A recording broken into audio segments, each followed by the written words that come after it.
Bonjour à tous et à toutes les amis, je suis Nico et je suis aujourd'hui ravi de vous retrouver pour parler ensemble d'un film que j'attendais depuis 3 ans. Le nouveau film du plus grand réalisateur de films d'animation japonais actuel, je parle bien sûr de Suzume no Tojimari. 扉を閉めて鍵をかけるやってみる人がいっぱい死ぬねなしてあげなこと言ってしまったじゃこんなのって君のせいじゃないお返し申すお返ししますいってらっしゃいいってらっしゃいいってらっしゃいいってらっしゃい行ってきます Bon alors, on va préciser pour commencer que, effectivement, si on a pu aller voir le film, c'est parce que Nico et moi, on habite maintenant au Japon, puisqu'il ne sortira en salle française qu'à partir de janvier. D'ailleurs, on vous rappelle qu'on a ouvert une chaîne secondaire sur le thème du Japon, donc si vous pouvez aller là-bas vous abonner, ça nous ferait très plaisir. Mais bref, ceci étant dit, comme vous n'avez pas encore pu voir le film, puisqu'évidemment il n'est pas encore sorti chez vous, on va juste vous donner notre avis sans spoil, pour avoir un avis un petit peu général du film, pour savoir si c'est bien, si c'est pas bien, et pour commencer, on va faire ça avec un petit résumé. Suzume, une jeune fille de 17 ans, vit dans une petite ville sur l'île de Kyushu. Un jour, alors qu'elle se rend à l'école, Faut aller à l'école, lol. elle est cependant interpellée par un voyageur lui demandant si elle sait où il pourrait trouver une certaine porte. Je suis la porte. Intriguée, Suzume se rendra sur le lieu dont le jeune homme parlait et libérera un fléau qui menacera tout le Japon. Accompagnée du jeune homme désormais transformé en chaise, Suzume devra parcourir tout le pays pour refermer les portes qui s'ouvrent les unes après les autres. Bon, maintenant que vous avez une idée globale, on va répondre à la question que vous posez tous. Est-ce qu'on a affaire à un Your Name numéro 3 ? Parce que, pour ceux qui n'auraient pas suivi, Makoto Shinkai, c'est le réalisateur qui s'est fait connaître mondialement depuis le succès de Your Name en 2016. Il avait ensuite sorti le film Tenkinoko en 2019, et celui-ci, bien que ce soit un bon film, avait eu pas mal de critiques comme quoi ce serait un copier-coller de Your Name. Et d'une certaine façon, on peut les comprendre, mais c'est pas la question qui nous intéresse ici. Nous, ce qu'on veut savoir, c'est qu'est-ce qu'il en est pour son nouveau film, Suzume no Tojimari. Eh bien, j'ai envie de dire qu'on en est quand même assez proche, mais que ça reste quand même un peu différent. Pour être plus clair, les thèmes restent les mêmes, mais ça c'est un truc qui date depuis les tout premiers films de Makoto Shinkai, comme Oshinokoe en 2002. C'est le genre Sekai-kei qu'on a déjà expliqué sur notre review sur Bubble, que donc on va pas réexpliquer ici. Mais du coup, même si les thèmes sont assez similaires, avec une héroïne qui part pour sauver le Japon aidée souvent d'un personnage masculin, on est quand même avec une ambiance assez différente de ce qui s'est fait avant. Déjà, pour commencer, le film est un road movie. Notre personnage va de ville en ville pour refermer les portes et y fait des rencontres.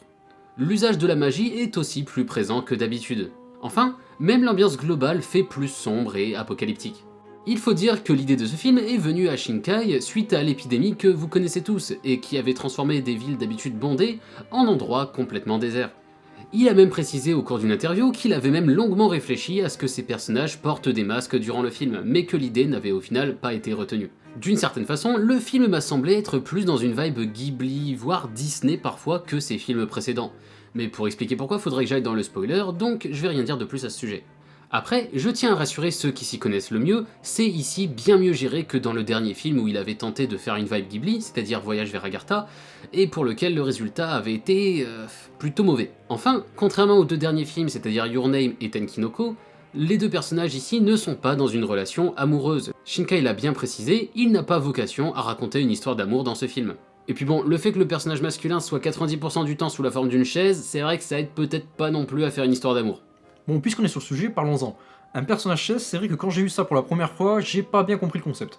Peut-être que Shinkai a trop écouté Maître Gims et l'a pris au premier degré, je sais pas trop.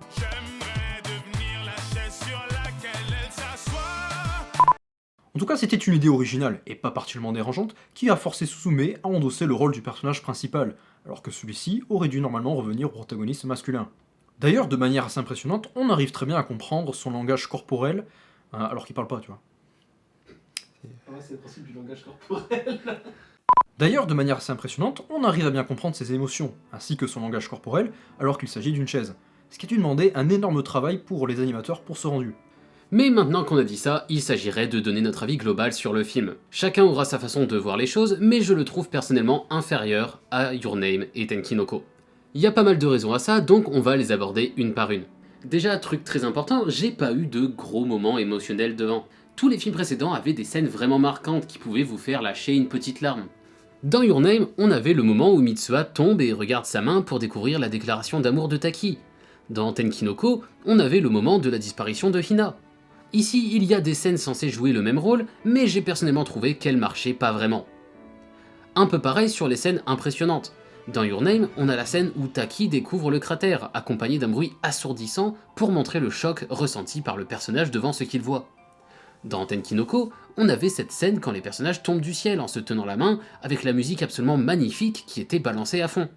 Ici aussi, on a eu une scène du genre que j'ai trouvée plutôt impressionnante, mais même comme ça, elle manquait d'impact par rapport à celle des 2 films précédents. Je pense que ça peut aussi venir du fait que les musiques étaient moins marquantes, ou en tout cas moins bien utilisées. Je me souviens qu'après avoir vu Tenkinoko au cinéma en 2019, à peine rentré chez moi, j'étais allé me chercher les musiques sur YouTube tellement elles m'avaient marqué. Ici, il n'y a que 3 musiques qui m'ont marqué, dont le theme song que vous pouvez entendre dans les trailers, et la musique à la toute fin du film. À côté de ça, le genre du road movie est assez répétitif au final. On va dans une ville, on ferme la porte, on va à la ville suivante, on ferme l'autre porte, on va encore à la ville suivante, etc., etc. Et ça rend les personnages secondaires beaucoup moins marquants que dans les films précédents, puisque on voit seulement les personnages secondaires quelques moments, puis on part dans une autre ville.